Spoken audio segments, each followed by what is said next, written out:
विश्व क्रिकेट में अब भारतीय तेज गेंदबाजी का डंका बज रहा है। यह अभूतपूर्व और ऐतिहासिक है।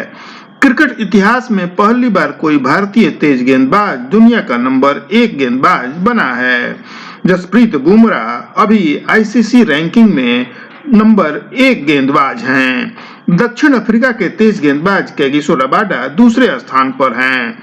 भारतीय स्पिनर आर अश्विन जो टॉप पर थे अब तीसरे स्थान पर हैं। बुमराह से पहले भारत का कोई तेज गेंदबाज आईसीसी रैंकिंग में नंबर 1 के पायदान पर नहीं पहुंच पाया था। कपिल देव दिसंबर 1979 से अप्रैल 1980 के बीच वर्ल्ड रैंकिंग में दूसरे स्थान पर पहुंचे थे। Left arm seamer Zaheer Khan अक्टूबर-नवंबर 2010 के बीच दुनिया के नंबर 3 गेंदबाज बने थे।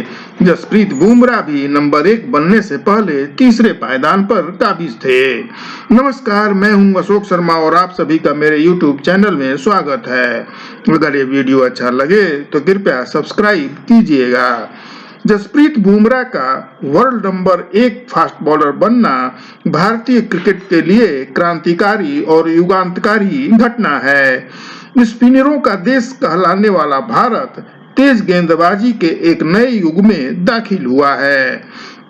आज भारत के पास तेज गेंदबाजों की एक लंबी कतार खड़ी हो गई है। लेकिन इस क्रांति की शुरुआत कैसे हुई थी?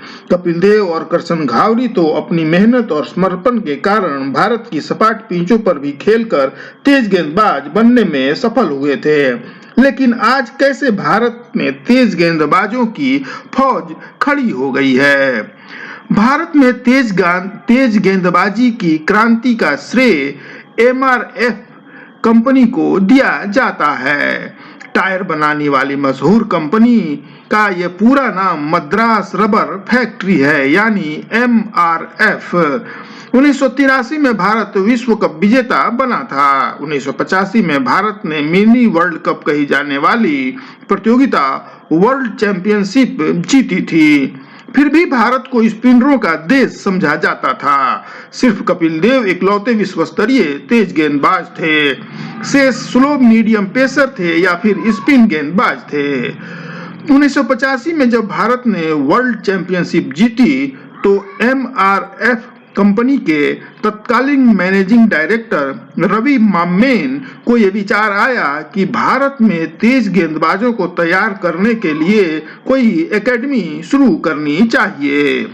रवि मामेन तमिलनाडु में स्कूल स्तर की क्रिकेट प्रतियोगिता खेल चुके थे और उनकी टेस्ट क्रिकेटर सैयद किरमानी से दोस्ती थी। तब उन्होंने सैयद किरमानी से कहा कि एमआरएफ पेस फाउंडेशन शुरू करने के लिए ऑस्ट्रेलिया के तेज गेंदबाज डेनिस लिली को भारत बुलाने के लिए पहल करें।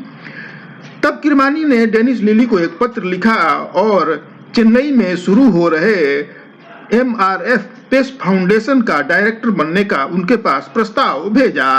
डेनिस लिली ने कुछ शर्तों के साथ एमआरएफ पेस फाउंडेशन का डायरेक्टर बनना स्वीकार कर लिया।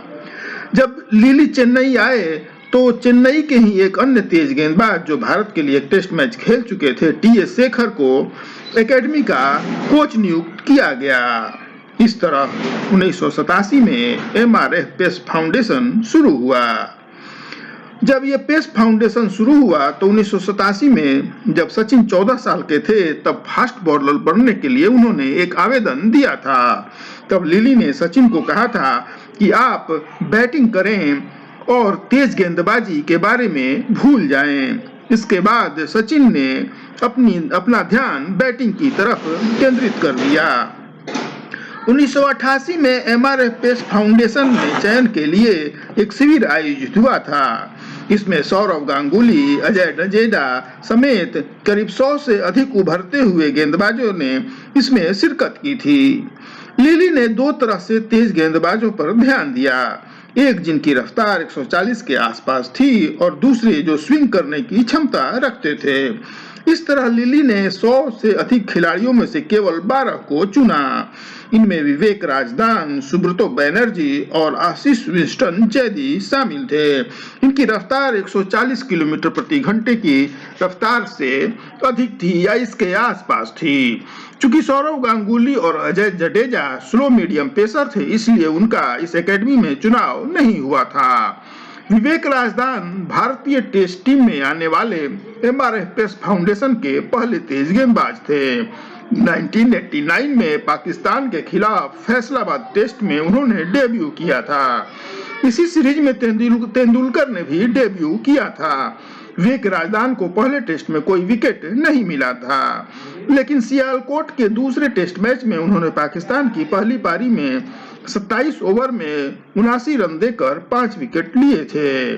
इस शानदार प्रदर्शन के बाद विवेक राजदान आगे और कोई टेस्ट मैच नहीं खेल सके। ये भारतीय तेज गेंदबाजी के लिए एक बड़ा दुर्भाग्य था। एमआरएफ पेस फाउंडेशन की कोशिश धीरे धीरे रंग लाती गई।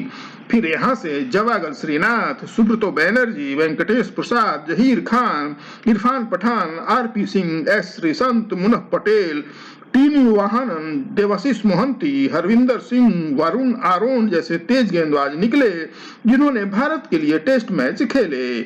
प्रसिद्ध कृष्णा एमआरएफ पेस फाउंडेशन के सबसे नए प्रोडक्ट हैं, जो भारत के लिए टेस्ट मैच खेल रहे हैं। इतना ही नहीं, ऑस्ट्रेलिया के ब्रेट ली और श्रीलंका के चामिंडा वास, जिम्बाब्वे के हेनरी ओलेंगा और हीथ स्ट्रीक ने भी एमआरएफ पेस फाउंडेशन में प्रशिक्षण लिया था। तो ये है भारत में तेज गेंदबाजी की सफल होने की कहानी। आज बस इतना ही, मुझे दीजिए इजाजत, नमस्कार।